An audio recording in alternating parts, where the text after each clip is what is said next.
Hello et bienvenue dans ce nouveau challenge, le premier de cette année 2025. C'est la troisième année où je te propose le challenge comme chaque mois. J'ai commencé donc il y a 2 ans et ceci est le 25e challenge de cette série.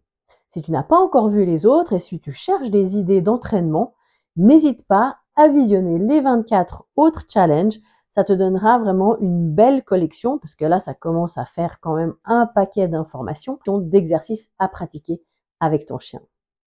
Ce mois-ci, et pour profiter encore de cette magnifique saison de janvier, je voulais te proposer quelque chose d'un petit peu différent et je vais t'expliquer tout de suite en quoi consiste le challenge du mois.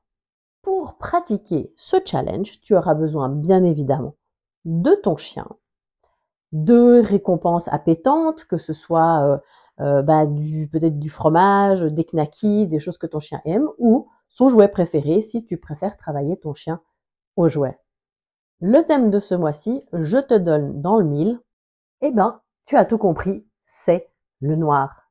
Il va s'agir de faire des recherches dans le noir. Alors non, ne t'inquiète pas, ce n'est pas ton image qui est défectueuse, ni la mienne, mais je suis bien dans le noir.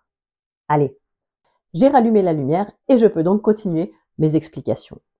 Pourquoi travailler dans le noir?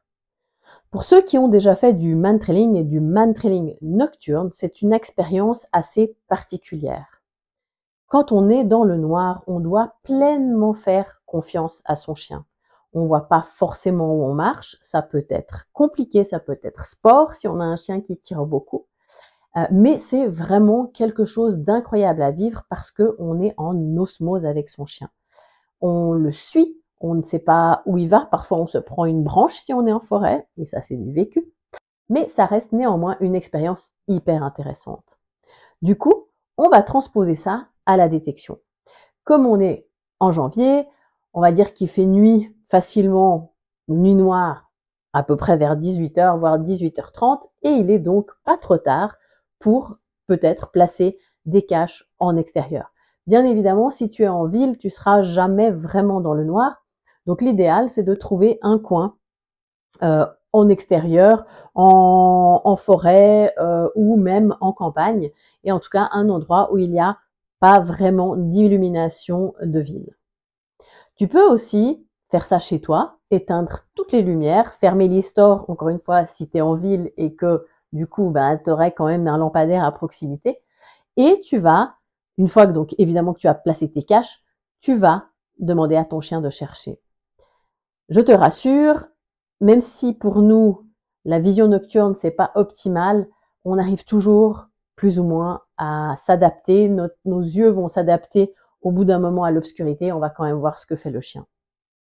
Ce mois-ci, vu la thématique, je ne te propose pas un exemple avec mes chiens. Bien évidemment, j'ai testé ça et c'était super sympa.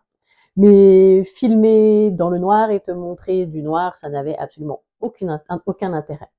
Je te laisse donc là-dessus, je te laisse t'entraîner dans la pénombre et je te donne rendez-vous le mois prochain pour un nouveau challenge. Ciao!